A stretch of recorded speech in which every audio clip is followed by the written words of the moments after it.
Bienvenue à tous dans la série Femmes de Lumière, la série qui met en lumière des entrepreneurs féminines qui accompagnent en général d'autres femmes. Aujourd'hui, j'ai le plaisir d'accueillir Magali. Magali qui est coach naissance. Salut Magali. Bonjour Inter et merci beaucoup de m'accueillir. Avec Merci. grand plaisir. Est-ce que tu peux nous en dire un peu plus sur qu'est-ce qu'un coach naissance? Alors, un coach de naissance, c'est déjà je suis maman. Pour pouvoir vous accompagner en tant que maman, je suis maman de 2 enfants. Et coach naissance permet d'accueillir ce bébé au niveau du foyer. Il permet d'aider le couple et même la famille déjà présente à accueillir ce bébé dans les meilleures conditions. Donc, c'est préparer l'environnement familial à accueillir ce bébé dans l'amour. Et voilà. Donc, c'est préparer 3 mois avant la naissance, le jour de la naissance et le postpartum après naissance pour que le début de cette vie soit dans les meilleures conditions. Donc du coup, c'est les mamans en général ou les futures mamans peut-être qui te contactent. Comment ça se passe du coup cet accompagnement avec toi? Donc, oui, ce sont les mamans, mais se greffe ensuite le papa rapidement parce que pour moi, c'est vraiment le couple qui accueille ce bébé. Donc, nous parlons de leurs problématiques. Ça peut être des problématiques, c'est souvent la peur de l'accouchement qui revient. Je suis éducatrice en hypnonaissance. C'est une technique de relaxation, de visualisation et d'auto-hypnose qui permet de donner naissance dans le calme, dans la douceur et tout en confiance, en reprenant le pouvoir, ne subit plus. C'est ce que j'ai fait moi pour la naissance de ma fille. Donc, je suis une maman hypno-naissance avant tout. Voilà. Et donc, voilà, je les prépare à accueillir ce bébé dans les meilleures conditions. Alors, je suis super curieuse parce que je me rappelle, moi, quand j'ai accouché, je pense avoir eu un accouchement relativement doux. Et pourtant, c'est vrai qu'on a toujours quand même ce stress de qu'il y ait quelque chose qui se passe pas bien, qu'on n'y arrive pas peut-être, que le bébé soit coincé, d'avoir une épisiotomie, ou que voilà, d'avoir une césarienne en urgence. Enfin, on a tout un peu entendu en général tous les scénarios catastrophes où on a toute une copine pour qui ça s'est super mal passé, on a toutes les rumeurs qui courent plus ou moins vraies au sujet des accouchements. Comment ça se passe concrètement un accouchement sous hypnonaissance? Alors, la maman se met dans sa bulle en connexion avec le bébé et le papa ou le compagnon de naissance s'assure de la sécurité de la maman. Il se transforme en papa gorille en quelque sorte. Donc, du coup, si elle est dans un environnement sécure, la maman, elle peut se connecter à son bébé et laisser faire les respirations, laisser faire parce que son corps est fait pour donner naissance. Donc, il y a toute une préparation avec la respiration. Ça demande des exercices de relaxation profonde à faire tous les jours. Il y a tout un travail de préparation régulier à faire. On a tout un pouvoir de visualisation au niveau de l'esprit qui permet voilà, de s'imaginer et de créer la naissance que l'on souhaite. Et surtout, on a une séance qui permet de libérer toutes les peurs liées à l'accouchement et après la naissance également. Donc, le but, c'est si la maman est dans la peur, elle est tendue et elle a mal. C'est le triangle peur, tension, douleur. Et si la maman est dans l'amour, dans le bien-être, du coup, le corps de la maman se relâche. L'utérus fait son travail en douceur. Le col se dilate et le bébé descend à son rythme. Et voilà. Donc, le papa, il veille à que la maman soit vraiment dans cette bulle sécure. Et il est l'intermédiaire entre le corps médical parce que le moindre stress, la moindre peur peut bloquer le processus. Ah, j'ai le bébé qui remonte. Ah, le col, il se dilate plus. Oui, mais la maman n'est peut-être pas consciente qu'une peur est arrivée, mais tout le processus s'arrête. Donc, le but, c'est de leur remettre la maman en relaxation profonde, qu'elle se reconnecte à son bébé. et de laisser faire son corps, parce que le corps est intelligent, il sait exactement ce qu'il a à faire. Ok. Comment justement, une fois que ce bébé est là, se poursuit l'accompagnement en mode vraiment famille finalement avec le papa, les frères et sœurs s'ils sont là? Comment tu fais ce suivi-là? Donc, dans les dernières séances, on prépare comment va se préparer le mois d'or qui suit la naissance. La maman a vraiment besoin de soutien puisqu'elle va se consacrer au bébé et c'est élaborer un plan où les grands frères et les grandes sœurs vont pouvoir être pris en charge par quelqu'un de la famille ou un accompagnant. Et tout l'accompagnement, il est fait aussi pour que la maman prenne déjà soin d'elle avant de donner naissance au bébé. Parce que si la maman prend soin d'elle, qu'elle a déjà cette habitude-là à se donner de l'amour, elle va continuer à le faire avec le bébé et elle ne va pas tomber en dépression, en sacrifice, voilà, dans cet épuisement.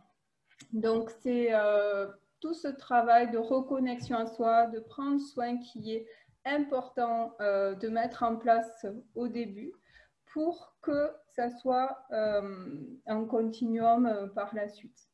Et le bébé, il a besoin que d'amour, il a besoin de contact, il a besoin d'être porté, il a besoin de se sentir accueilli, il a besoin de se sentir en sécurité, de pouvoir, voilà, je me sens aimée, je me sens accueillie, mes parents m'aiment. Et du coup, une maman zen, c'est un bébé zen. Voilà. Donc, Est-ce qu'il y a des mamans justement qui font appel à toi parce qu'elles vivent ce qu'on appelle le baby blues et que du coup, c'est pas évident, qu'elles n'arrivent pas forcément à s'en sortir toutes seules et que elles n'ont pas envie que cette situation perdure parce que c'est pas agréable pour elles et puis c'est pas top pour le bébé aussi. oui, ça arrive et du coup, je les accompagne aussi avec des huiles essentielles. C'est une autre partie de mon accompagnement qui est en plus du coaching et des compléments alimentaires qui vont permettre de soutenir et d'éviter la chute des hormones. Donc, de retrouver une stabilité émotionnelle et les huiles essentielles accompagnent cet environnement et aident à stabiliser l'état émotionnel de la maman. Quel est finalement ton parcours, ton cheminement personnel qui t'a amené à faire ce que tu fais aujourd'hui? Parce que je sais que ça n'a pas toujours été le cas. Du tout. Alors, moi, ça a été la première grossesse il y a 12 ans, où j'ai vécu une grossesse dans la peur, dans le stress. Et je ne voulais pas accoucher, je voulais une césarienne de confort. Et la sage-femme à l'époque me dit, non mais madame, vous allez bien, votre bébé va bien, il n'y a aucune raison pour que vous ayez une césarienne de confort. Ah ouais, mais je fais comment? La péri. Ah ok. Sauf que j'étais tellement dans le stress, tellement dans la peur, j'avais jamais vécu ça, c'était la première fois. Oui, j'ai demandé la péri, sauf que j'ai rien senti. Alors mon bébé est arrivé comme un boulet de canon. Et j'ai pas eu cette connexion avec mon bébé. Voilà, ce lien, il s'est fait un mois après. Et j'étais vraiment dans beaucoup de stress et ça a été très compliqué avec mon fils parce que j'étais dans beaucoup de projections sur lui. Je voulais que ça soit un super petit garçon, qu'il soit parfait, qu'il rentre dans le moule, etc. Sauf que mon petit garçon, il m'a fait bien comprendre que j'avais à travailler sur moi, à me reconnecter à mes émotions et à travailler sur moi avant de pouvoir l'accueillir tel qu'il était. J'avais à m'accueillir tel que j'étais. Donc, ça a été le début de la résilience et du travail sur moi. Et 9 ans plus tard, j'ai rencontré le papa de ma fille, où là, c'était vraiment le bébé. Voilà, je voulais le meilleur pour ma grossesse. Donc, je fais la sophro, de l'autonomie.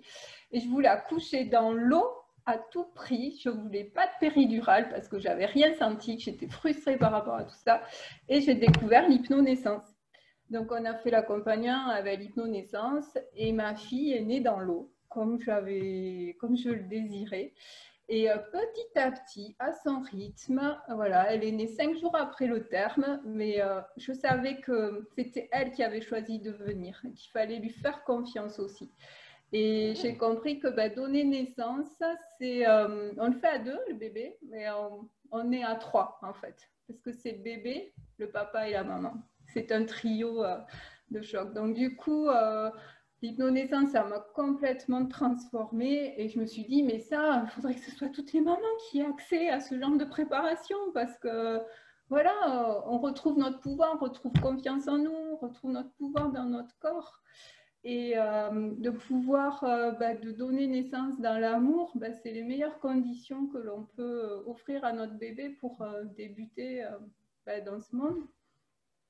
Et du coup voilà, j'étais salariée et puis j'ai quitté le monde du salariat pour vraiment me former et donner et accompagner de tout mon cœur ces mamans à se préparer à accueillir leur bébé et que ce bébé se sente voilà, en sécurité. C'est beau de voir à quel point justement ça t'anime, ça t'habite et que tu aies pu faire justement d'une passion et d'une volonté forte finalement de permettre aux femmes d'avoir accès à tout ça, à toutes ces informations, à toutes ces possibilités. Je sais que bien souvent, et notamment quand c'est notre premier enfant, on a tendance à faire confiance, à se livrer complètement au corps médical parce qu'on ne sait pas et qu'on a toute cette peur, même si on vit une grossesse relativement zen. Est-ce que justement tu permets aux mamans toutes ces informations, toutes les possibilités d'accoucher qui peut exister, tout ce qui est envisageable, voilà, quoi, en termes d'accouchement, en termes de confort, en termes de choix, tout ça, pour qu'elles puissent en avoir conscience et qu'elles puissent aussi se positionner quand il y a besoin justement à un moment donné de faire les choix pour préparer la naissance qui arrive de façon très, très proche. Est-ce que voilà, tu les accompagnes dans ce cheminement-là et dans cette prise de décision pour que ce soit vraiment leur projet de naissance et que ce soit respecté parce que malheureusement, bien souvent, c'est pas le cas. Justement, l'hypnonaissance permet d'établir, je les accompagne à établir leur projet de naissance. Je leur dis, votre projet, vous écrivez tout ce qui vous paraît juste pour vous. C'est votre choix, c'est votre naissance. Et ensuite, c'est l'exposer au corps médical. Vous allez choisir une équipe médicale dans laquelle vous avez confiance. Vous allez exprimer vos besoins. L'équipe médicale a ses protocoles et c'est établir un dialogue entre l'équipe médicale et vous. C'est exprimer les choses. L'équipe médicale, elle a sa place. Ils ont à intervenir vraiment en cas d'urgence vitale pour la maman ou pour le bébé. Et c'est hyper important de garder ce dialogue de bienveillance entre le couple et le corps médical. Donc oui, et du coup, ils deviennent acteurs de leur naissance parce qu'ils peuvent exprimer leurs besoins, exprimer ce qu'ils désirent parce que c'est la maman qui donne naissance. C'est les parents, c'est ses futurs parents qui deviennent parents. Donc oui, c'est très, très important. Mais tout en ayant ce dialogue avec l'équipe médicale. Comment tu arrives à justement faire de la place aux papas qui sont parfois un peu perdus, un peu réticents, ils ont envie mais ils savent pas trop comment s'y prendre et puis c'est vrai que c'est pas leur corps donc c'est pas toujours facile en tout cas jusqu'à ce qu'ils aient leur petit bout dans les bras de se rendre compte que il y a vraiment un enfant en construction, il y a déjà de la vie. Comment tu arrives à les accompagner dans cette démarche de paternité et de prise de place de leur rôle de père? Ouais. Le papa, c'est vrai, comme tu dis, c'est pas évident pour eux de se sentir père avant que d'avoir le bébé dans les bras. Mais pour moi, je les accompagne à communiquer avec leur bébé, de prendre le temps, juste par le toucher ou par des paroles, chanter une chanson et de faire comme si le bébé était déjà hors du ventre, de lui parler à ce bébé. Il est là, et d'y expliquer, voilà, c'est papa. Et je sais que pour ma fille, son père lui chantait la chanson du petit navire. Et le jour de la naissance, à un moment, je devais la lui donner. Et du coup, elle pleurait, elle n'était plus en contact avec moi. Et du coup, il s'est mis à chanter cette chanson. Et de suite, ça l'a apaisée. Donc, c'est par la voix, par le toucher, par le corps, et de prendre le temps de rentrer en communication avec ce bébé. Tu sais qu'à un moment, justement, tu accompagnais les parents aussi dans ce nouveau rôle de parent ou dans ce nouveau rôle version bis ou version 3, enfin peu importe en fait la nouvelle version, mais à chaque fois finalement c'est un renouveau pour toute la famille quand il y a un être supplémentaire qui arrive. Comment tu permets justement pour les familles pour lesquelles c'est parfois un peu compliqué, pour lesquelles ça fait beaucoup de changements, d'arriver à retrouver cette harmonie, cette communication et cette osmose un petit peu dans le noyau familial de façon un petit peu plus élargie? Ben déjà, c'est d'arriver à communiquer avec les enfants, les aînés qui sont déjà présents, de leur expliquer qu'ils ont aussi leur place, ils ont toujours leur place, que ben, papa, maman, ils les aiment inconditionnellement, de les aider à accueillir leurs émotions à ces enfants parce que ben, ils peuvent avoir peur. L'arrivée d'un petit frère, là, je vais plus être le petit dernier, maman aura plus de temps. Ils ont leur interprétation, les enfants, les aider à exprimer leur ressenti qui est primordial, sans jugement, juste les accueillir. Mais pour cela, ben, j'accompagne ces futures mamans à accueillir leurs émotions. C'est ce travail-là qui permet d'accueillir leur état, du coup de pouvoir exprimer les besoins et d'accueillir les enfants tels qu'ils sont. Du coup, elles deviennent autonomes. Donc, elles prennent leur place, elles prennent soin d'elles. Elles accueillent leurs enfants tels qu'ils sont. Du coup, le bébé, quand il arrive, ben voilà, chacun déjà prend soin de soi. Et ça se fait tout seul parce qu'ils sont déjà autonomes, ils sont sur ce chemin d'autonomie affective et ils arrivent à exprimer leurs besoins à travers la communication.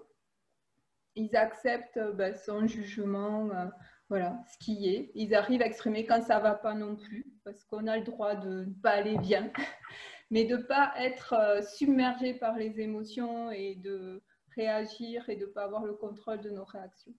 Donc tout le travail de reconnexion à ses émotions, se reconnecter à son corps, et à terme, c'est d'être dans le lâcher prise, d'être sur ce chemin-là, de profiter de chaque instant.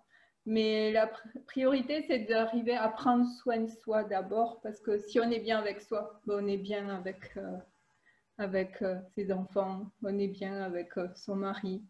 Et voilà. Et après, le papa, voilà, quand la maman, si elle choisit d'allaiter, et, elle a le droit de l'allaiter si elle est vraiment motivée, va pouvoir y arriver. Et elle a le droit de ne pas vouloir l'allaiter aussi. C'est son choix. Et donner un biberon avec amour, c'est aussi bien d'allaiter. C'est être dans cet amour-là. Si on est dans son amour de soi, voilà, on est dans cet amour. Et voilà, la maman, quand elle allait, c'est OK. Le papa, il peut prendre le relais pour donner le bain. Il peut prendre, et la maman peut se reposer à ce moment-là, s'occuper de ses aînés aussi. Voilà, c'est toute une alchimie, en fait, autour de la famille. Mais ça se prépare en amont. Voilà. Ce qui est important, c'est de déjà se donner de l'amour à soi, pour pouvoir donner de l'amour inconditionnellement à ses enfants et à son mari, de s'accepter. Parfois, la vie fait qu'on a des enfants qui peuvent avoir une grande différence d'âge parce que voilà, il y a eu des épreuves de vie entre-temps. Qu'est-ce qui s'est passé justement pour toi dans ton évolution de femme et de maman entre ces deux grossesses que tu as eues? C'était rock'n'roll. C'est mon fils qui m'a fait évoluer. Grâce à lui, je ne serais pas là aujourd'hui. Donc, je le remercie. Il était en rébellion contre moi. Moi, j'étais dans une... J'écoutais déjà les autres. Je ne m'écoutais pas à moi. Et je faisais ce que la société demandait. Et lui, il voulait être... il voulait être, tout simplement. Et moi, je voulais qu'il soit un bon petit garçon. Je disputais tous les jours avec mon fils. Je me suis dit, mais c'est pas possible d'être maman. C'est pas possible. C'est pas ça d'être maman. Et ce jour-là où je me suis dit, ben, je regardais la pédagogie positive, je commençais à m'intéresser aux émotions. Et le jour où je lui ai dit, ben, vas-y, tu as le droit d'être en colère. Et sors là ta colère. Il me regardait. Ah, elle me dit pas d'aller dans la chambre. Ah, elle est pas, voilà, elle a pas un mot plus haut que notre. Pas de geste déplacé. Non. Et là, il m'a regardé avec des grosses billes comme ça. Il me dit non mais ça va pas. Si si. Et c'est là où j'ai pris conscience. Ouais, je m'autorise pas à être en colère. Donc je peux pas autoriser mon enfant à être en colère. Donc ça a été vraiment le déclencheur. Et je l'ai amené chez les psys, je l'ai amené chez les kinésios et tout ça. C'était lui le problème, sauf que c'était à moi de travailler. Et j'ai compris que si je voulais être heureuse, et si je voulais que mon enfant soit heureux, ben, j'avais à travailler à être heureuse et à me débarrasser de toutes les blessures, les bagages, les croyances limitantes, faire un travail sur moi pour accéder à qui je suis vraiment, quoi. Donc ça a été vraiment mon fils qui a été vraiment le déclencheur.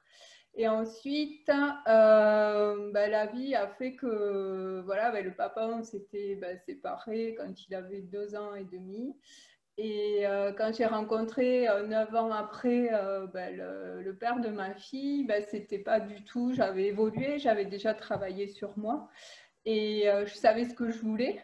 Mais la vie encore m'a amené à me dire, mais vraiment, c'est après la naissance d'Emma que j'avais pris conscience que j'avais à prendre soin de moi.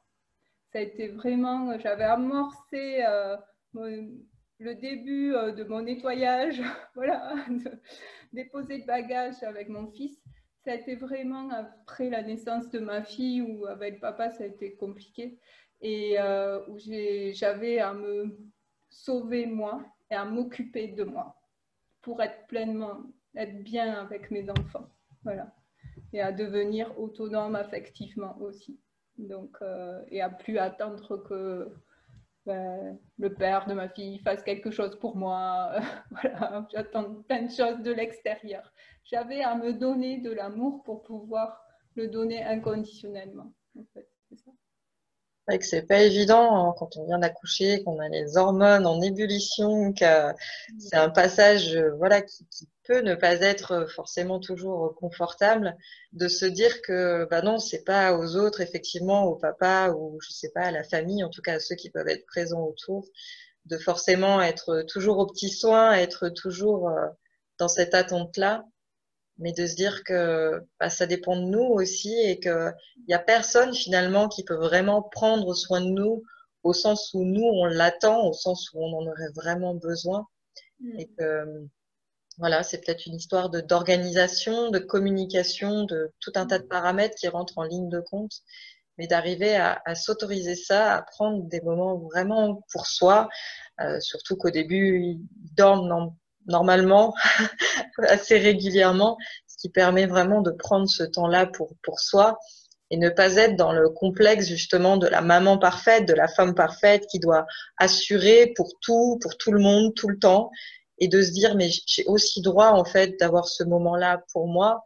Le congé maternité, c'est aussi pour la maman, c'est pas que pour le bébé, parce que bien sûr le bébé est complètement dépendant à sa maman aussi petit, mais c'est vrai que si la maman ne se nourrit pas déjà elle-même, c'est difficile d'arriver à redonner et que finalement ça arrive à faire un vase communicant où tout ce que peut nous apporter notre bébé nous nourrit et qu'on le nourrit également à son tour, d'ailleurs dans tous les sens du terme. Donc c'est vrai que c'est super important d'arriver à prendre conscience de tout ce qui se joue dans ces moments-là de vie qui sont, j'allais dire, cruciaux parce qu'il y a tellement de choses qui se construisent à ce moment-là dans le développement que sera bah, l'enfant grandissant plus tard. Et c'est vrai que il n'y a pas de culpabilité à avoir ni quoi que ce soit, mais simplement de se dire que ça peut être intéressant de se poser des bonnes questions et de se faire accompagner pour peut-être simplement ouvrir des portes à des questions qu'on ne se posait pas, à des choses dont on n'avait pas conscience et qui finalement nous touchent de bien plus près que ce qu'on pensait.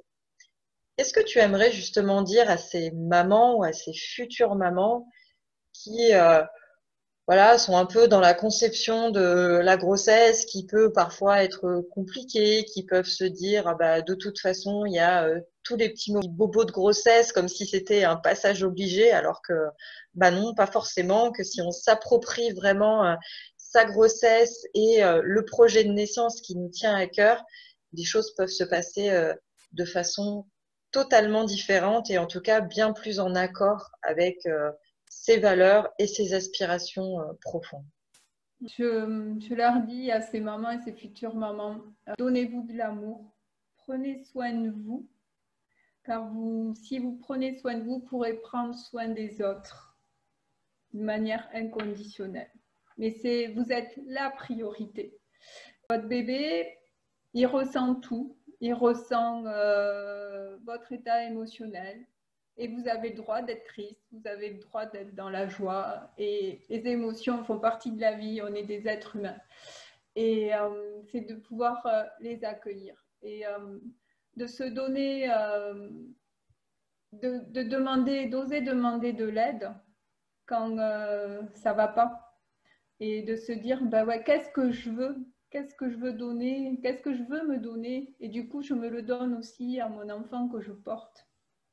Donc voilà, c'est vraiment prendre soin de soi, se donner de l'amour et d'oser aller travailler sur nos blessures, sur nos croyances limitantes qui nous empêchent d'accéder à être la meilleure version de nous-mêmes et à être dans notre pré-nature. Et c'est pas égoïste de penser à soi justement en tant que maman et que c'est pas égoïste d'être simplement en accord avec ses choix, même si ben c'est pas pareil que tout le monde, même si on pousse, tu parlais tout à l'heure du fait d'allaiter ou pas. Ben, encore une fois, l'important c'est d'être OK avec soi-même là-dessus, parce que si on rentre dans un moule ou en tout cas dans un chemin dans lequel on nous a poussé alors qu'on n'en a pas envie, c'est pas OK pour le bébé et à un moment donné ou à un autre, il y a quelque chose qui se fera pas ou qui sera merdique, pardon pour l'expression, mais c'est un peu ça, parce que voilà, ça ne sera pas notre volonté. Et quels que soient justement les choix donc, de naissance, pendant la grossesse ou même après, que ce soit les choix de couple, les choix de famille, quels qu'ils soient, l'important, comme tu disais, c'est de faire les choses en conscience et avec tout l'amour qu'on a, parce qu'à partir du moment où on est OK avec soi, ça sera OK pour tout le monde. Je te laisse le petit mot de la fin. Est-ce qu'il y a quelque chose que tu aimerais voilà, partager par rapport à ce que tu proposes aujourd'hui et le message que tu as envie de véhiculer auprès de ces femmes-là? Moi, c'est vraiment pour les aider à faire des choix en conscience et ce qui est bon pour elles et celles qui reprennent leur pouvoir. Devenir autonome et de se reconnecter à son instinct maternel parce qu'on l'a tout en nous, d'arriver à écouter sa petite voix. Et ça demande du courage, mais ça en vaut vraiment la peine. Parce qu'une maman épanouie, elle rayonne, les enfants, ils sont bien et elle s'autorise aussi à être authentique, s'autorise aussi à être vulnérable. Il n'y a pas de maman parfaite. Il n'y a pas de... Voilà. On n'est pas de parents parfaits, mais on est de parfaits parents pour nos enfants. Il ne faut pas oublier que quelque part, ils nous ont choisis et qu'il Oui. n'y a pas de mauvaise maman, il n'y a que des mamans qui n'arrivent peut-être pas à s'écouter suffisamment. Comment on fait du coup, Magali, pour te contacter si on a envie d'aller plus loin avec toi, si on a envie de prendre contact avec toi pour voir un petit peu voilà, comment tu peux nous accompagner en fonction de là où en est la maman aujourd'hui? Donc, vous pouvez me contacter sur ma page Facebook Magali Ressac. Vous pouvez me contacter via Messenger ou via un lien Calendly, prendre rendez-vous avec moi pour un rendez-vous découverte et discuter avec vous par rapport à vos problématiques, vos besoins. Et ça sera avec grand plaisir de pouvoir vous aider et de pouvoir vous servir de tout mon cœur. Super. Bah, écoute, je te remercie vraiment beaucoup pour ce moment de partage. Ça m'a rempli de joie de repenser à tous ces moments de partage et puis ouais, vraiment de joie d'accueillir ce bébé au sein de son couple, au sein de sa famille. Et je pense que c'est important de vraiment garder ça à l'esprit, c'est qu'avant tout, c'est un moment de joie et que si on peut justement se délester de tout le reste, en tout cas de ce qui entrave ce moment de joie, voilà, qu'on vit qu'une fois, euh, c'est chouette.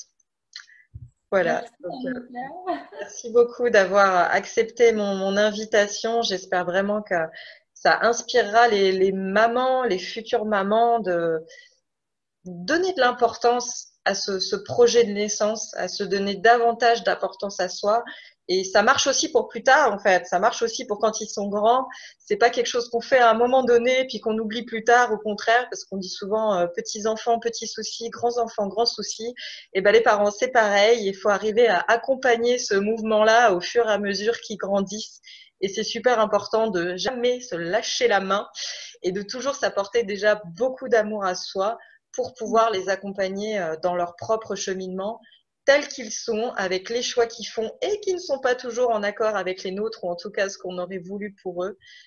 Mais voilà, d'arriver à les accompagner au mieux, parce que nos enfants ne nous appartiennent pas. On est simplement là pour les guider et leur donner toutes les clés que l'on estime bonnes pour eux, mais après, c'est aussi à eux de faire leur choix propre. Donc, merci beaucoup, Magali, et écoute, je te retrouverai avec beaucoup de plaisir dans tout ce que tu mettras en place par la suite. Merci beaucoup. Merci à toi. Belle journée à tous et à très bientôt.